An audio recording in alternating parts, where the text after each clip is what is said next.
नमस्कार, आप देख रहे हैं मेरा educational channel from academic to competitive English that is face, मेरे यानी संतोष राजपूत के साथ। और आज का टॉपिक है सिंटैक्स ऑफ सेंटेंसेस का पार्ट 5, जिसमें आपको पढ़ाया जाएगा नाउन का part 5 and last part. Noun के पार्ट 1 से लेकर पार्ट 4 तक के वीडियोस पहले ही अपलोड किए जा चुके हैं। अगर आपने अब तक वो वीडियोस नहीं देखे हैं तो प्लीज़ पहले उन्हें देख लीजिए। वैसे डिस्क्रिप्शन बॉक्स में मैंने उन वीडियोस की लिंक भी दे दी है। और अगर आपने अभी तक मेरा चैनल सब्सक्राइब नहीं किया है तो प्लीज़ सब्सक्राइब कर दीजिए और लेटेस्ट वीडियोज़ के नोटिफिकेशन पाने के लिए बेल आइकन को भी प्रेस कर दीजिए। नाउन के पार्ट 4 तक आपको 70 रूल्स बताए जा चुके हैं और अब उसके आगे के रूल नंबर 71 से यदि किसी नाउन के साथ अपॉस्ट्रॉफी यस लगाकर छोड़ दिया गया हो तो हाउस, शॉप, स्कूल, चर्च आदि शब्दों का प्रयोग किए बिना इन शब्दों का सेंस आ जाता है। जैसे I am going to my friends, यहाँ फ्रेंड के साथ अपॉस्ट्रॉफी यस लगाकर सेंटेंस खत्म कर दिया गया है। तो इसका मतलब यहाँ पर ऐसा नहीं है कि ये सेंटेंस गलत हो गया है, आपको ऐसे लिखना होगा I am going to my friend. तो ऐसा कुछ नहीं करने की आवश्यकता है। इस सेंटेंस का सेंस ये है I am going to my friends house, और हाउस शब्द को लिखे बिना सेंटेंस का मीनिंग कंप्लीट हो रहा है। इसी प्रकार से और एग्जांपल देखिए, he bought the book from Kamal's, Kamal के साथ अपॉस्ट्रॉफी एस लगा के छोड़ दिया गया तो यहाँ पर मतलब शॉप है, क्योंकि परचेज की गई बुक तो शॉप से ही मतलब होगा। तो सेंटेंस आ रहा है अर्थ में he bought the book from Kamal's shop. Next sentence, she studied at Saint John's, इसका मतलब है she studied at Saint John's school. तो यहाँ पर हाउस, बुक स्टॉल या शॉप और स्कूल शब्द लिखे बिना ही सेंटेंस का मीनिंग कंप्लीट हो रहा है। और इस टाइप के अगर सेंटेंस आपको एग्जाम में मिलते तो उसमें कोई भी गलती नहीं होगी। रूल नंबर नेक्स्ट, लगातार डबल अपॉस्ट्रॉफी एस का प्रयोग नहीं किया जाता है। इसके लिए प्रीपोजिशन ऑफ का प्रयोग किया जाना चाहिए। जैसे Ram's brother's son is my friend, meaning के हिसाब से ये सेंटेंस सही है, राम के भाई का पुत्र मेरा मित्र है। लेकिन लगातार डबल अपॉस्ट्रॉफी एस नहीं आ सकता है, तो इसके लिए एक जगह पर आपको प्रीपोजिशन ऑफ लगानी पड़ेगी और सबसे बाद में जो शब्द अपॉस्ट्रॉफी से जुड़ा है उसको पहले ले आएंगे, यानी सन पहले हो जाएगा। तो सही सेंटेंस बनेगा the son of Ram's brother is my friend. इसी प्रकार से नेक्स्ट एग्जाम्पल देखिए, this is my friend's father's clinic, यहाँ पर फ्रेंड के साथ अपॉस्ट्रॉफी एस लगा है, फादर के साथ भी अपॉस्ट्रॉफी एस लगा है। तो मीनिंग तो सही है कि ये मेरे मित्र के पिता का क्लिनिक है, लेकिन डबल अपॉस्ट्रॉफी एस नहीं आते हैं। तो यहाँ पर इसको सही करेंगे ऐसे, this is the clinic of my friends father. Rule number next, यदि किसी पजेसिव प्रोनाउन या पजेसिव एडजेक्टिव के साथ किसी नाउन का प्रयोग किया गया हो तो अपॉस्ट्रॉफी का प्रयोग नहीं किया जाता है। और यदि नाउन का प्रयोग ना किया गया हो तो पजेसिव प्रोनाउन जैसे mine, ours, yours, his, hers, its या देयर्स का प्रयोग किया जाएगा। जैसे योर्स फेथफुली, यहाँ पर फेथफुली नाउन नहीं है तो यहाँ पर आया हुआ योर्स गलत होगा। इसकी जगह पर आपको लिखना होगा बिना अपॉस्ट्रॉफी एस लगाए हुए yours faithfully.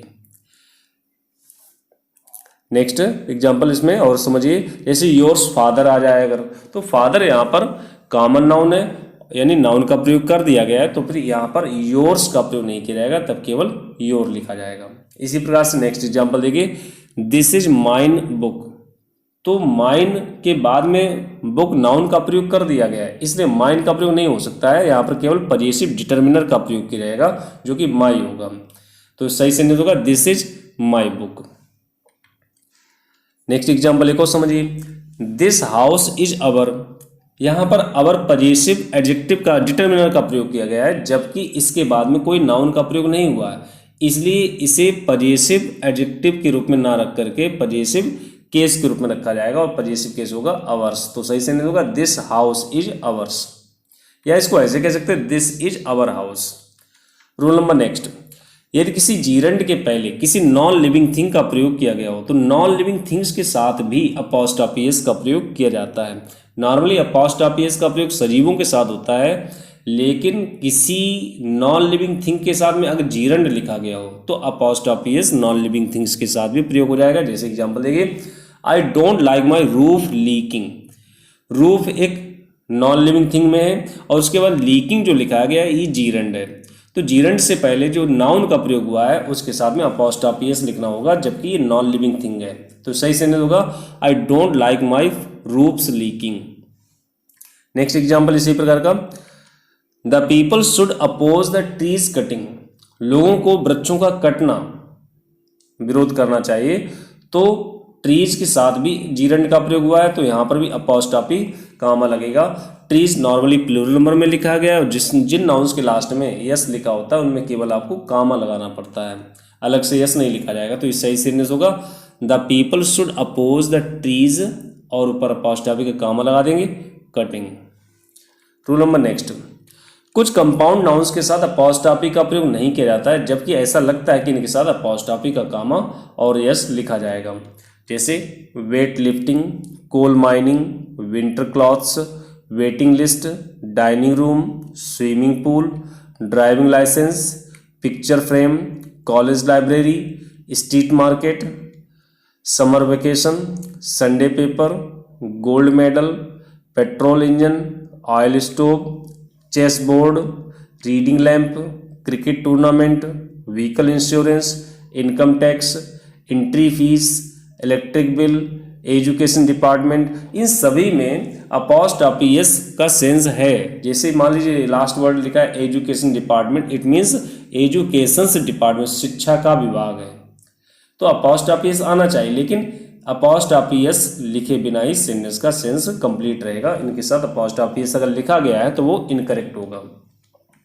Rule number next, all, both, many, each, either, neither, everything, nothing, anything, something के साथ ऑफ का प्रयोग किया जाता है, ना कि अपॉस्ट्रोफी एस का। जैसे each price is very high, प्रत्येक की कीमत बहुत ज़्यादा है, तो प्रत्येक की यानी ऑफ का सेंस है, तो इसलिए अपॉस्ट्रोफी एस का प्रयोग कर दिया है, जबकि यहाँ पर अपॉस्ट्रोफी एस का प्रयोग नहीं होगा। सही से होगा आप प्रीपोजिशन लगाएंगे तो क्या हो जाता है, जो बाद में शब्द होता है वो पहले आ जाता है, पहले वाला शब्द बाद में हो जाएगा, तो सही लिखा जाएगा the price of each is very high.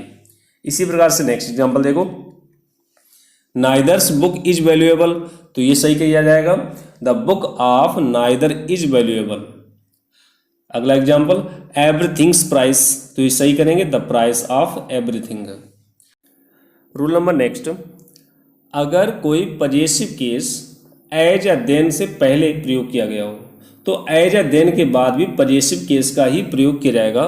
Singular number होने पर दैट ऑफ और प्लूरल नंबर के साथ में दो जाप के साथ पजेसिव प्रोनाउन या अपॉस्ट्रोफी एस का प्रयोग किया जाता है। जैसे his book is better than me, यहाँ पर देन से पहले जो शुरुआत में कंपेयर किए जाने वाली चीज़ें हैं वो है हिज बुक, जिसमें हिज पजेसिव प्रोनाउन का प्रयोग हुआ। इसकी वजह से देन के बाद जो प्रोनाउन लगेगा या कोई नाउन लिखा जाएगा उसके साथ में आपको दैट ऑफ या दो जाप का प्रयोग करेंगे। अगर वस्तुएं एक वचन में है, कोई भी ऑब्जेक्ट मतलब वस्तु अगर एक वचन में है तो आपको दैट ऑफ लिखना होगा, अगर वो प्लूरल नंबर में है तो फिर दो जाप का प्रयोग करना होगा। यहाँ पर बुक सिंगुलर नंबर में है तो देन के बाद में दैट ऑफ का प्रयोग करेंगे और उसके बाद में पजेसिव केस का प्रयोग किया जाता है। तो इसका करेक्ट सेंटेंस होगा his book is better than that of mine. अगला एग्जाम्पल देखिए, Ram's house is so big as Mohan, यहाँ पर राम के हाउस की तुलना मोहन से हो रही है, लेकिन मोहन से नहीं होनी चाहिए, मोहन के हाउस से होनी चाहिए। तो अगर वस्तुएं एक वचन में है तो दैट ऑफ का प्रयोग करेंगे एज या देन के बाद, अगर प्लूरल नंबर में है तो दो जाप का प्रयोग किया जाएगा। तो इसका सही करेंगे Ram's house is so big as that of Mohan.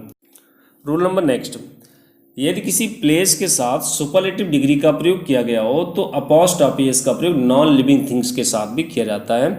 जैसे द टाउन्स बेस्ट लोकेशन, यहाँ सुपरलेटिव डिग्री में और टाउन के साथ अपॉस्ट्रोफी एस लग गया है, ये इनकरेक्ट नहीं होगा। इसी प्रकार से और एग्जाम्पल देखिए, वर्ल्ड्स लार्जेस्ट माउंटेन, तो वर्ल्ड के साथ अपॉस्ट्रोफी एस लगा है क्योंकि सेंटेंस सुपरलेटिव डिग्री में है।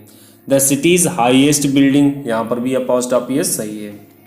Rule number next, everyone, someone, no one, none, everybody, somebody आदि कॉमन जेंडर में प्रयोग किए जाते हैं, लेकिन इनके लिए प्रोनाउंस मैस्कुलिन जेंडर में प्रयोग किए जाएंगे।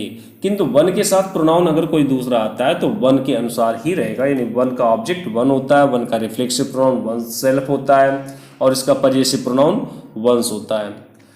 जैसे एग्जाम्पल देखिए, everyone should do her duty, यहाँ पर जो हर लिखा गया है वो एवरीवन के वजह से आया है, लेकिन एवरीवन कॉमन जेंडर में है जरूर, फिर भी इसके साथ में अगर कोई पजेसिव प्रोनाउन लगाना होगा तो इसके साथ मैस्कुलिन जेंडर वाला ही लगेगा, तो सही होगा everyone should do his duty. अगला example, none can mend herself, तो यहाँ पर भी हर सेल्फ नहीं आ सकता है क्योंकि मैस्कुलिन जेंडर में ही प्रयोग करना होगा, तो सही सेंटेंस होगा नन कैन मेंड हिमसेल्फ। अगला एग्जाम्पल देखिए, one must keep his promise, अगर कोई किसी वाक्य का सब्जेक्ट वन है तो उसके बदले में प्रोनाउन अगर आएगा तो वन के अनुसार ही आएगा, तो यहाँ हिज का प्रयोग नहीं किया जाएगा, तो सही होगा one must keep once promise. Rule number next, everything, something, nothing, anything के साथ न्यूट्रल जेंडर प्रोनाउन प्रयोग किए जाते हैं। जैसे everything must be kept in his order, तो यहाँ हिज का प्रयोग नहीं होगा, एवरीथिंग में थिंग शब्द लिखा है जो कि वस्तुओं के लिए आता है, जो नॉन लिविंग थिंग्स की वजह से, तो न्यूट्रल जेंडर का प्रोनाउन लगेगा, तो सही होगा everything must be kept in its order. अगला एग्जाम्पल देखिए, I did not find anything on his place, तो यहाँ हिज का प्रयोग नहीं हुआ, यहाँ पर भी इट्स का लगेगा, तो कंप्लीट सही होगा sentence, I did not find anything on its place. Gender के बारे में थोड़ा समझते हैं। जेंडर कितने प्रकार के होते हैं? जेंडर 4 होते हैं। मैस्कुलिन जेंडर जो मेल्स के लिए आते हैं, फेमिनिन जेंडर जो फीमेल्स के लिए आते हैं, कॉमन जेंडर जो मेल्स और फीमेल मिलाकर के होते हैं, न्यूट्रल जेंडर जो निर्जीव लिंग के लिए होते हैं। न्यूट्रल जेंडर से संबंधित एक खास पॉइंट देखिए, जीव जंतु, पेड़ पौधे, यहाँ तक कि ह्यूमन चाइल्ड भी न्यूट्रल जेंडर के अंतर्गत ही रखे जाते हैं। वजह कि इनका मानव से कोई सीधा संबंध नहीं होता है, या फिर इनसे मानव को कोई प्रत्यक्ष लाभ नहीं होता है, या फिर इनका कोई आत्म वजूद नहीं होता है, स्वयं का वजूद नहीं होता है, इसलिए इन्हें न्यूट्रल जेंडर में ही रखते हैं। यानी इनके बदले में अगर कोई प्रोनाउन लगाना होगा तो इन सब के लिए इट प्रोनाउन प्रयोग किया जाएगा, चाहे ह्यूमन चाइल्ड हो, अन्य कोई वाइल्ड एनिमल हो, या तक कि पेड़ पौधे। लेकिन कभी कभी ये सभी चीज़ें पर्सोनिफाइड कर दी जाती हैं, जैसे किसी कहानी में प्रयोग कर दिए जाते हैं, तो फिर ये आपस में कन्वर्सेशन करने लगते हैं, तो भी ये मानवीकृत अगर कर दिए जाते हैं तब इन्हें इनके जेंडर में रख करके प्रयोग करते हैं। जैसे आपने कहानियाँ पढ़ी होंगी, जैसे लोमड़ी ने कौवे से कहा, तो लोमड़ी और कौवा दोनों को न्यूट्रल जेंडर में रखना चाहिए, लेकिन अगर वो कन्वर्सेशन कर रहे हैं तो वो पर्सोनिफाइड हो गए हैं, तब उन्हें उनके जेंडर में रख करके सेंटेंस में लिखा जाएगा, यानी ही या सी प्रयोग करेंगे। आइए अब केस के बारे में देखते हैं। केस मतलब कारक होता है। केस इंग्लिश में 4 प्रकार के होते हैं, subjective case, objective case, possessive case, vocative case. Subjective case क्या होते हैं? ये वाक्य का सबसे प्रधान शब्द होता है, वाक्य में जो भी कार्य किया जाता है वो इसी के द्वारा किया जाता है। अगर किसी वाक्य में सब्जेक्ट आपको पता करना है तो वर्ब में आपको प्रश्न करना होगा कौन या किसने, और जो भी रिप्लाई मिलेगा तो वही आपका सब्जेक्ट होगा। जैसे Ram is reading a book, तो अगर हम पता लगाना कि इस वाक्य में सब्जेक्ट क्या है तो वर्ब में हमें प्रश्न करना होगा कौन या किसने। कौन अपनी किताब पढ़ रहा है, तो जवाब में मिल जाएगा राम, तो राम यहाँ पर इस वाक्य का सब्जेक्ट हो गया है। इसी प्रकार से अगला सेंटेंस देखिए, ही इज कॉलिंग यू, इस वाक्य का सब्जेक्ट ही है, तो ही अगर हम प्रश्न करेंगे तो ही कैसे मिलेगा? कौन या किसने के प्रश्न करते हैं, कौन बुला रहा है मतलब ही। ऑब्जेक्टिव केस क्या होता है? सब्जेक्ट के द्वारा किए गए कार्य का प्रभाव अगर किसी व्यक्ति या वस्तु पर पड़ता है तो उसे ऑब्जेक्टिव केस कहते हैं। अगर किसी वाक्य में ऑब्जेक्ट आपको पता लगाना है तो वर्ब में आपको प्रश्न करना होगा किसे, किसको या क्या। अगर इनके प्रश्न करने पर आपको आंसर मिलता है तो वो ऑब्जेक्ट होगा। और दूसरी बात, अगर इनके प्रश्न करने से ऑब्जेक्ट आपको मिल जाता है तो वर्ब ट्रांजिटिव होगी। ये भी जरूरी बात है यहाँ पर है कि ट्रांजिटिव इंट्रांजिटिव वर्ब पता करने के लिए भी आपको यही प्रश्न करने होंगे, क्योंकि अगर वर्ब ट्रांजिटिव होगी तो उसके साथ में ऑब्जेक्ट होगा, अगर वर्ब इंट्रांजिटिव होगी तो ऑब्जेक्ट नहीं होगा। तो यहाँ पर आपको सब्जेक्ट भी पता लगा सकते हैं आप, और वर्ब ट्रांजिटिव इंट्रांजिटिव भी पता लगा सकते हैं। जैसे सेंटेंस है Ram is reading a book, Ram एक किताब पढ़ रहा है, तो प्रश्न कर सकते हैं क्या पढ़ रहा है, तो जवाब मिल जाएगा ए बुक, तो ए बुक इस वाक्य का क्या हो गया? ऑब्जेक्ट हो गया। अगला सेंटेंस देखिए, ही इज कॉलिंग यू, वो आपको पुकार रहा है। किसे पुकार रहा है? आपको पुकार रहा है, तो यहाँ पर ए बुक और यू ये दोनों ऑब्जेक्टिव केस हैं। एक जगह पर आपको प्रश्न करेंगे किसे किसको, तो इसके रिप्लाई में आपको मिलता है व्यक्ति। जब क्या का प्रश्न करेंगे तो इसके रिप्लाई में मिलेगा आपको वस्तु या कार्य। इस बेस पर ऑब्जेक्ट 2 प्रकार के होते हैं, इनडायरेक्ट ऑब्जेक्ट और डायरेक्ट ऑब्जेक्ट। इनडायरेक्ट ऑब्जेक्ट क्या है? सब्जेक्ट के द्वारा किए गए कार्य का प्रभाव अगर किसी व्यक्ति पर पड़ता है तो उसे इनडायरेक्ट ऑब्जेक्ट कहते हैं। जैसे he teaches me, I helped him. और अगर इनडायरेक्ट ऑब्जेक्ट पता करने तो आपको वर्ब में प्रश्न करना होगा किसे और किसको का। इंग्लिश इनकी होम होती है, मतलब अगर किसे किसको का प्रश्न करेंगे और इंग्लिश में अगर प्रश्न करना होगा तो होम शब्द लगाना होगा। तो इनके जवाब में जो भी मिलेगा वो कोई ना कोई व्यक्ति होगा और इसलिए इसने कहा जाता है इनडायरेक्ट ऑब्जेक्ट। इनडायरेक्ट ऑब्जेक्ट इसलिए भी कहते हैं क्योंकि अगर इन ऑब्जेक्ट्स को सब्जेक्ट बनाते हैं तो ये सब्जेक्ट चेंज होकर के जाएंगे। मी का अगर सब्जेक्ट बनाएंगे तो आई हो जाएगा, हिम का अगर सब्जेक्ट बनाएंगे तो ही हो जाएगा, यानी चेंज हो जाता है। डायरेक्ट प्रयोग नहीं किए जा सकते, इसलिए इन्हें इनडायरेक्ट ऑब्जेक्ट कहा जाता है। आइए डायरेक्ट ऑब्जेक्ट देखते हैं। सब्जेक्ट के द्वारा किए गए कार्य का प्रभाव जब किसी वस्तु या कार्य पर पड़ता है तो उसे डायरेक्ट ऑब्जेक्ट कहते हैं। वर्ब में क्या का प्रश्न करने से जो भी रिप्लाई मिलता है वही डायरेक्ट ऑब्जेक्ट होता है। जैसे ही रोट ए लेटर, इस वाक्य का ऑब्जेक्ट है ए लेटर, उसने क्या लिखा? एक पत्र। तो जो भी रिप्लाई मिला है वो ऑब्जेक्ट है। कौन सा? Direct object. आई टीच इंग्लिश, तो यहाँ पर इंग्लिश यहाँ पर डायरेक्ट ऑब्जेक्ट है क्योंकि क्या का प्रश्न करेंगे तो आपको इंग्लिश जवाब में मिल जाएगा। कभी कभी दोनों ऑब्जेक्ट्स यानी इनडायरेक्ट ऑब्जेक्ट और डायरेक्ट ऑब्जेक्ट दोनों को एक ही वाक्य में एक साथ प्रयोग करना पड़ता है। अगर एक ही वाक्य में दोनों एक साथ प्रयोग करने होते हैं तो इनका क्रम होता है पहले इनडायरेक्ट ऑब्जेक्ट लिखेंगे और बाद में डायरेक्ट ऑब्जेक्ट लिखेंगे। दोनों ऑब्जेक्ट वर्ब के बाद ही आते हैं, लेकिन कौन सा ऑब्जेक्ट वर्ब के तुरंत बाद रखना चाहिए ये ध्यान रखिए कि पहले आपको उस ऑब्जेक्ट को रखना पड़ेगा जो व्यक्तियों से संबंधित होगा और बाद में उसको रखना होगा जो वस्तु या कार्य से संबंधित होगा।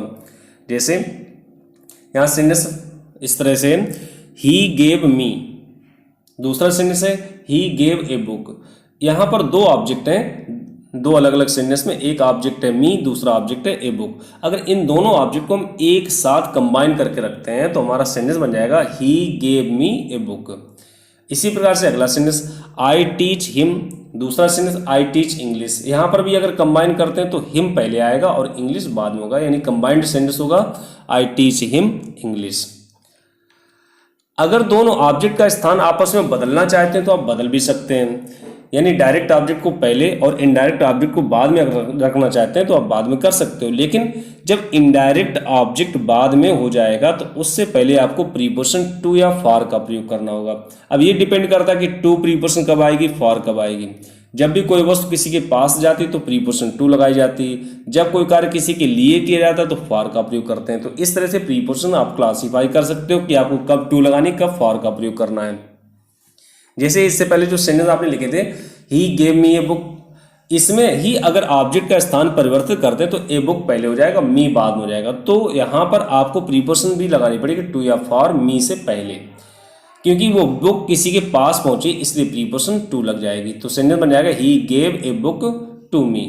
इसी प्रकार से अगला आई टीच हिम इंग्लिश बोला था सेंटेंस, तो इसमें क्या हो जाएगा I teach English to him.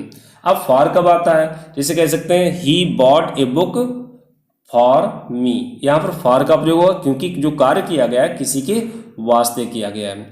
अब हर एक सेंटेंस में ऐसा कंपलसरी नहीं है कि जहाँ पर आप जैसा चाहें वैसे ऑब्जेक्ट का प्रयोग कर सकते हैं, ऐसी पूरी छूट नहीं है।